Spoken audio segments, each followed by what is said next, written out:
or I'm a gray. Grays are gun crazy, right? That's one of the things, they're gun crazy, and or all grays drive fast. There was one, all grays have red trucks. That says a lot if you think about it.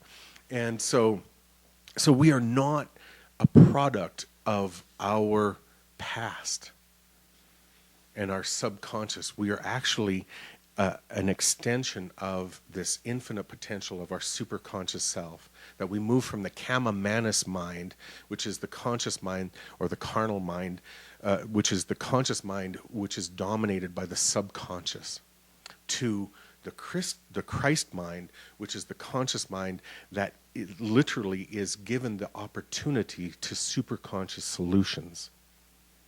There's a difference between the way the subconscious and the unconscious works. The subconscious and the superconscious works. The subconscious, when it's playing in your conscious mind, says you have to, or else you will look stupid. You will be humiliated. And so the subconscious basically tells our conscious mind, do it or else. Whereas the superconscious mind is like, here's the opportunity. I come as a still, quiet, small voice. And if you want to, there's a solution here. But I will not impose it upon you, because that takes your godhood. There's only one thing that makes God God, which is self-determination, free will. We were granted the greatest gift that exists, which is free will. And it's contained within the tiniest sort of homely thing, which is our human personality. On one hand, it's this petty little thing, and on the other hand, it's this gigantic thing it's the only thing that makes God God. Self-determination, self-realization, self-choice to do or not. And so the superconscious mind never imposes.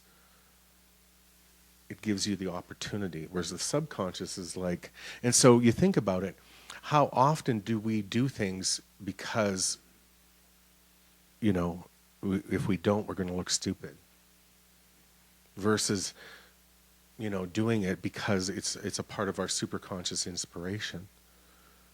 It was shown to me that we had a whole world that, because of this self-concern and this cocoon of self-concern, thought about self, feeling about self, feeding back within this cloud, this mist, that the whole world. So here's God, Alpha and Omega, and Helios and Vesta, and whatever version of God you want, and there's this whole planet full of people. Right? How do they want people to come to them in their communion?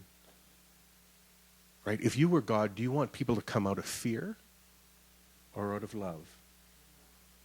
Out of love. Do you know how many people, 6.8 billion almost now, actually go out of love versus going out of fear? Right? And there's all these other things in between there. And so it is why the sponsoring master relationship is so essential, right? The sponsoring master relationship will give you this adjunct where you're working out your stuff, so you look at the limitation of yourself, so you can say, that's just bunk, right? This I looked at what my limitation says so I can get rid of it. It's the same as our psychology, same as our astrology, same as all of these different things. It's a thing we look at so we can get rid of it. Because in the end, we have free will and nothing defines who we are, really. And certainly not my opinion of myself or of you, because only God has the full breadth of what's really going on. And so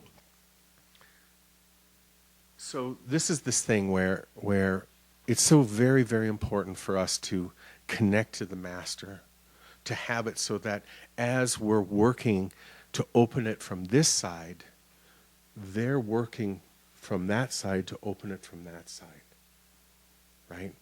And so for those of us who have had near-death experience where we died, and I said this mostly sort of the jarheads that had this happen, where as a result of abrupt casting out of the egg of self in past lives, either through blunt force trauma, whack on the head, cannonball, landmine, spear, whatever, that knocks you out of your body really quick.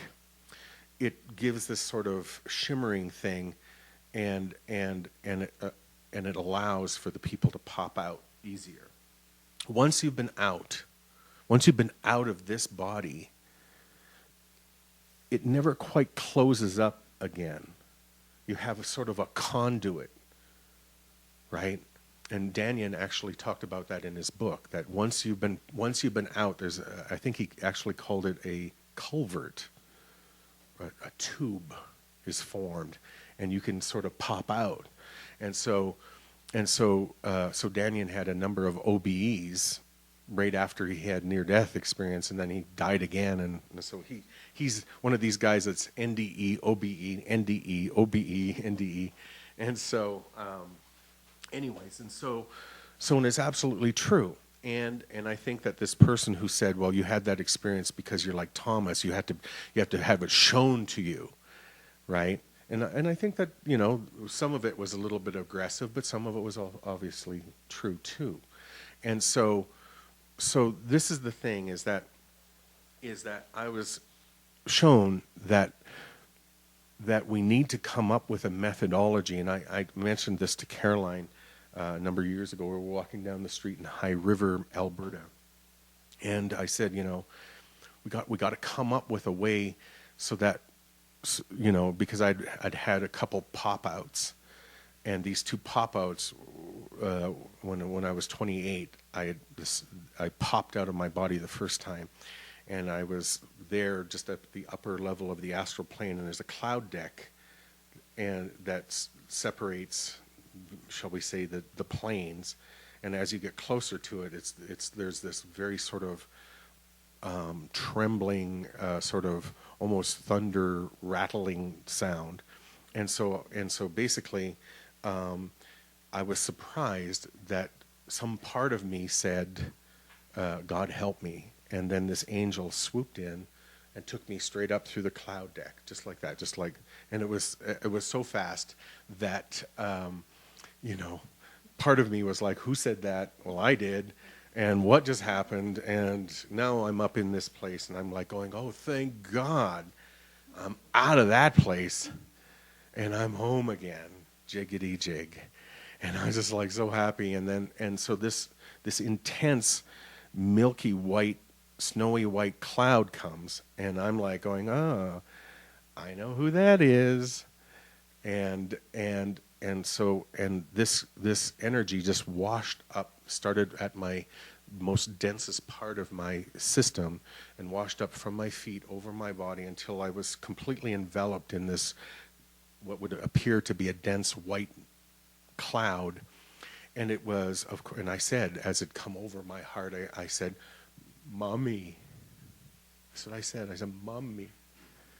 And Mommy just washed me and washed me and washed me, and I was in a state that that I can tell it 100 times and say it better each time, and it will never come close to what that experience of Mommy was.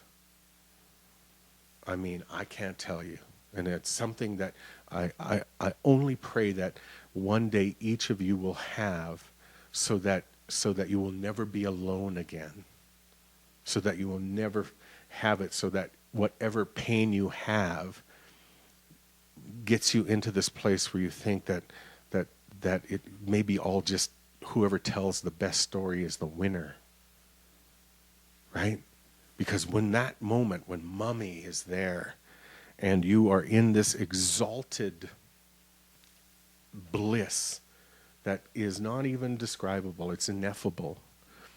And so after a while, the intensity started to, because it's a bit blinding at the beginning, and I started to watch. And what she was doing was she was on our etheric double. We have sort of like hairs. You can for the people on the patch, I'm looking. I have a hairy leg, and so basically our etheric double is covered with these these they look like spatulas or egg flippers, and they're very tiny, and the entire etheric double is covered with this. So they come out, there's a stem like that, and then they go flat like that on the top, like an egg flipper. Now, wherever we have karma, right, our etheric double has this mucoid substance that sticks these little pans down. Okay? And these little things, these little pans, are sending and receiving stations of consciousness. And literally, when they're stuck down, they can't send and receive anymore. Okay? And so I'm now in, what is that on the wash cycle where it's, the stuff's really dirty, so you have to do heavy duty wash. What? Extra rinse. I definitely needed extra rinse too, and so I'm like just like a washing machine, and Mommy is washing me, and I could see this stuff coming off this, and it really did look sort of like pine pitch, like this, or it looked like dried mucus, and as it was washing off, I'm starting to they start to stand up. If you've ever had like a woo when your hair stands on end, it's that same thing. And not only am I now out of the physical body and the tomb that it appeared to me to be like, but suddenly I'm having this opening of this other part of myself, that the sending and receiving stations that are all glued down in these various areas that made it so that I had a certain level of confinement and density in my ability to receive and send energy. It's being washed off. And so that happens, and I'm just absolutely begging. And I mean, I'm begging and I'm crying. And you would think that it's not possible because you're now in this heightened state of awareness, and you're actually, this thing actually occurred in the arupa level of the Christic plane, so it wasn't even in the etheric, it was up in this Christic plane. And you would think that because you're there in such an exalted place, you couldn't be a crybaby. But I was a crybaby, and I was like, please do not send me back into that thing. I don't want to go. I don't want to go. I don't want to go anymore. And so and I was begging, and it was just like, rinse cycle is over, double rinse, boing, and I'm like going, and I'm back in my body, and I'm like, and I actually was I just clenched my eyes and pretended I was still asleep, and pretended I was there, and refused to admit that I was back in my body. And so a week later, I'm in that same situation. I pop out, and now I'm like going, it happened again. It's going to happen every week, and I'm going to be like fantastic, and I'm just going to be popping out, and I can get out of Cousin Ugly every time I want to. That's what I was calling my body, Cousin Ugly. And so I still have obviously some bad attitude about this, but hey, I'm a work in process.